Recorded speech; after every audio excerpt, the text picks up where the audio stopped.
Bonjour, je suis Steve Gary de Montréal. Bonjour, je suis Jean Desglans de Fort Lauderdale. Eh bien, Jean, aujourd'hui, je désire savoir qu'est-ce qu'il va se passer une fois que vous avez pris le relais avec un client que je vous ai référé. Alors, mon équipe et moi-même travaillons toujours dans le même but, l'entière satisfaction de nos clients.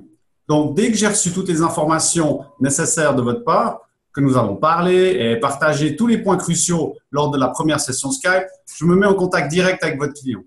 Le but principal est de poser des questions, beaucoup de questions. L'unique but est de comprendre la situation de mes clients afin de pouvoir les assister du mieux possible. Ensuite, cela dépend des objectifs à atteindre. S'il s'agit d'un investissement, certains clients ne se déplacent même pas ici. Tout est fait par téléphone ou Skype. Pour les clients qui sont ou viennent spécialement en Floride, nous nous rencontrons et faisons connaissance. Cela semble inutile pour certaines personnes, mais je peux vous assurer que c'est la clé du succès pour que le client nous transmette un maximum d'informations et que nous puissions les représenter de manière impeccable. Je comprends tout à fait, Jean. Il en est de même au Québec. Une excellente relation avec mes clients me permet de bien mieux les représenter. Excusez-moi, et ensuite?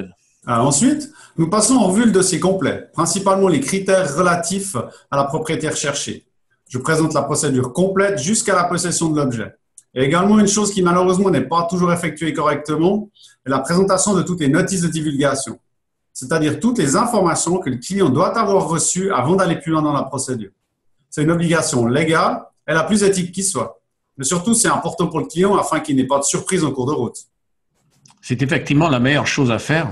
Merci de l'avoir précisé. Donc, plus précisément maintenant, comment cela passe-t-il réellement? Alors, pratiquement, je crée un site web spécialement dédié au client relatif à son projet. Ceci lui permet de consulter les propriétés que j'ai trouvées qui correspondent à ces critères, mais aussi de créer toutes ses propres recherches. Il faut savoir que les données mises à disposition de nos clients de cette manière sont bien plus exactes que toutes celles à disposition sur les sites immobiliers grand public. Au travers de ce portail, le client peut sélectionner les propriétés qui l'intéressent, les classer, les filtrer. L'étape suivante, c'est la visite des propriétés.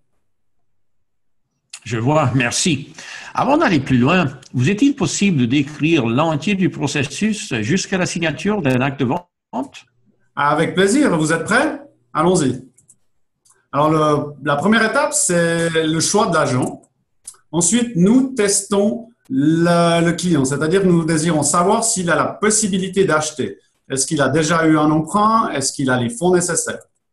Ensuite, nous effectuons une analyse des besoins ensemble, de savoir exactement pour quand la personne désire acheter, pour quel montant, dans quel but. Ensuite, nous effectuons la recherche des propriétés. Le client ensuite regarde les propriétés et on fait une sélection.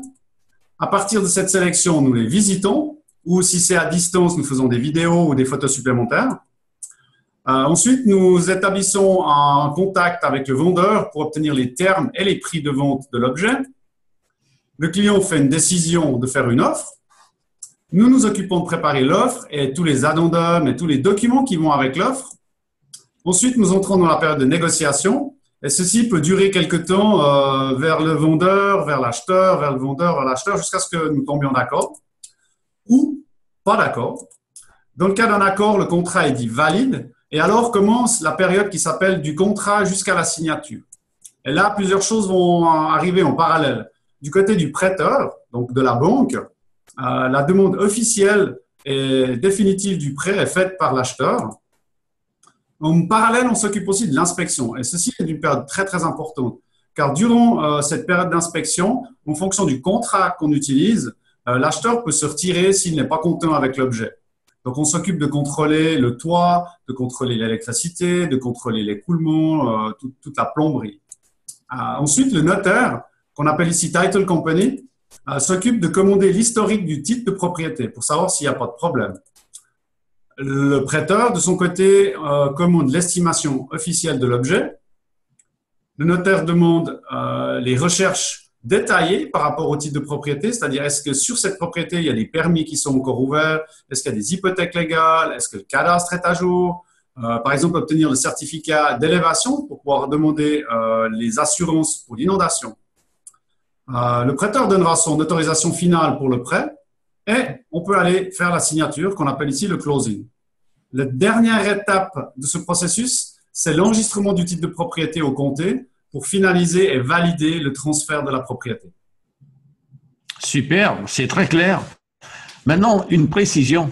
Une fois qu'un client a sélectionné des propriétés, vous allez les visiter avec lui. Vous le conseillez et l'informer sur chacune des propriétés, ce qui permet de faire une sélection et faire une offre. Est-ce correct?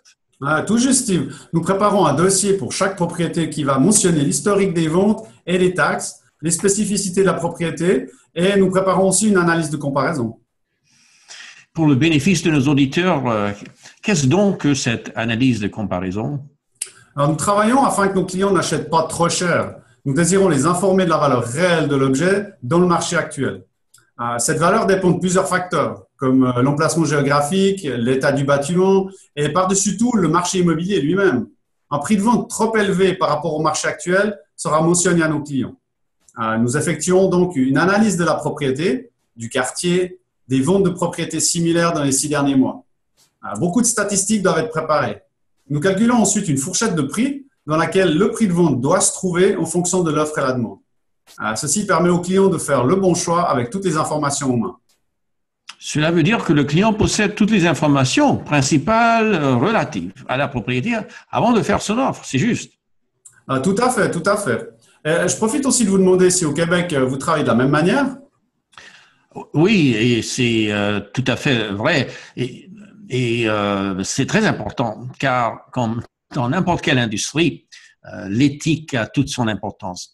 Tout le monde ne travaille pas au même niveau et au niveau des conseils ou de la transparence. Déontologiquement, nous devons informer nos clients afin qu'ils puissent prendre la meilleure décision.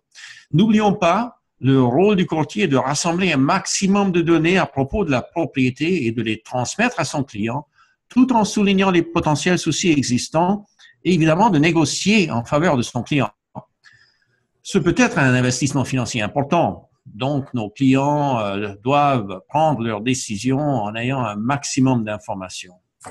Je suis bien d'accord avec vous, Steve. Merci pour ces précisions. Et, lors de notre prochaine rencontre, de quoi allons-nous parler? Notre prochain sujet sera la suite de celui-ci. Quels sont les frais lors d'un achat ou d'une vente en Floride? Eh bien, je vous remercie beaucoup. C'était un plaisir. À la prochaine. Tout le plaisir pour moi, Jean.